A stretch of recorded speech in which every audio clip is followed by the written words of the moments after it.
Guys, জীবনে তো অনেক ধরনের টেক রিলেটেড ভিডিও দেখেছেন, তবে আজকের ভিডিওটা টেক রিলেটেড, তবে ভিন্ন এক ধরনের টেক রিলেটেড ভিডিও হতে যাচ্ছে। কারণ আজকের এই ভিডিওতে আমি দেখাবো আপনি আপনার হাতে থাকা স্মার্টফোনটির মাধ্যমে আপনার ফোনের হোম স্ক্রিনে আপনি এমন কিছু অ্যাপস লুকিয়ে রাখতে পারবেন যেটা অন্য কেউ জানতেই পারবে না।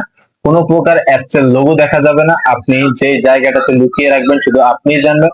ওই জায়গাটাতে ক্লিক করলে অটোমেটিক অ্যাপসটার ভিতরে নিয়ে যাবে, যেমন ফেসবুক, টিকটক। আপনি যে কোনো আপনার ফোনে যে কোনো অ্যাপস আপনি এইভাবে সাজিয়ে নিতে পারবেন। কোনো অ্যাপস এর লোগো দেখাবে না, কোনো চিহ্নই দেখাবে না, শুধু আপনি ক্লিক করবেন, ব্যাস ওই অ্যাপসটি ওপেন হয়ে যাবে। তো সেই সেটিংসটি আজকের এই ভিডিওতে স্টেপ বাই স্টেপ দেখিয়ে দিব।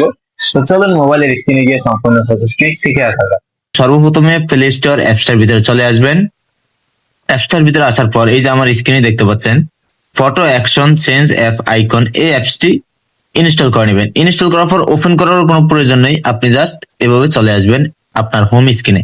আসার পর আপনার হোম স্ক্রিনটাকে এভাবে ট্যাপ দিয়ে ধরে রাখবেন। ধরে রাখার পর নিচের দিকে যদি আপনি লক্ষ্য করেন, এখানে উইড কেস্ট নামে একটি অপশন পেয়ে যাবেন। এখানে এই যে 3 নম্বরে, এটার উপর একটা ক্লিক করবেন। আপনি এখান থেকে অ্যাপসে ক্লিক করবেন। তারপর এবার এখান থেকে আপনি যে অ্যাপসটি ইনস্টল করেছেন, এই যে ফটো অ্যাকশন, এই অ্যাপসটির উপর একটা ক্লিক করবেন।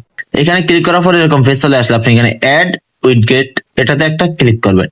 এরকম একটি পেজ চলে আসবে। এখান থেকে আপনি যেই অ্যাপসটি হাইড করবেন সেই অ্যাপসটি এখান থেকে সিলেক্ট করবেন। তো আমি এখান থেকে একটি অ্যাপ সিলেক্ট করে আপনাদেরকে দেখিয়ে দেবো। টিকটক অ্যাপসটি এখান থেকে দেখিয়ে দিই, এটাতে ক্লিক করলাম। ক্লিক করার পর এখানে এই যে ট্রান্সপারেন্সি লেভেল, আপনি এটাকে একেবারে 100 করে দিবেন। ব্যাস 100 করার পর এখান থেকে ক্রিয়েট এটাতে ক্লিক করবেন। ক্লিক করার পর এখানে একটি অ্যাড শো করবে, আপনি অ্যাডটাকে এখান থেকে ক্লোজ করে দিবেন। তারপর আপনার সামনে এরকম একটি পেজ চলে আসলে আপনি এখান থেকে অ্যাড অটোমেটিকলি এটাতে ক্লিক করবেন। ব্যাস এবার আপনি ফোন থেকে একেবারে চলে আসবেন। এইখানে যে ইয়েলো কালার একটি অপশন দেখতে পাচ্ছেন, এটার উপরে ক্লিক করে ধরে রাখবেন। এবার যখন এরকমটা হয়ে যাবে, আপনি চাইলে এখান থেকে এটাকে বড় করে নিতে পারেন। আপনি যতটুকু স্ক্রিনে রাখতে চান বা এটারে আপনি উপর নিচেও করতে পারবেন। যদি এইখানটাতে রাখি, রাখার পর ব্যাস এতটুকু। এবার আমি এখানে ওকে দিয়ে দিলাম। ব্যাস এবার কিন্তু দেখতে পাচ্ছেন আমার স্ক্রিনে এখানে এই যে আমি যদি আবার এই জায়গাটাতে ক্লিক করি, তাহলে এই যে মাত্র যে জায়গাটাতে দিলাম, এই জায়গাটাতে যদি আমি ক্লিক করি, তাহলে এখানে কিন্তু আমাকে টিকটকের ভিতরে নিয়ে যাচ্ছে। দেখতে পাচ্ছেন টিকটকের ভিতরে নিয়ে যাচ্ছে। এবার আমি যদি এখান থেকে বেরিয়ে এই জায়গাটাতে ক্লিক করে আমার শেয়ারের উপরে এখানে ক্লিক করলে আমাকে নিয়ে যাচ্ছে ফেসবুকের ভিতরে। আমি সেটিংসটা করেছি, এখানে উপরে দিয়েছি আমার ফেসবুক এবং এইখানটাতে আপনাদেরকে দেখিয়ে দিয়েছি মাত্র এইখানটাতে টিকটক। এইখানে যদি ক্লিক করি তাহলে দেখতে পাচ্ছেন টিকটকের ভিতরে নিয়ে যাচ্ছে।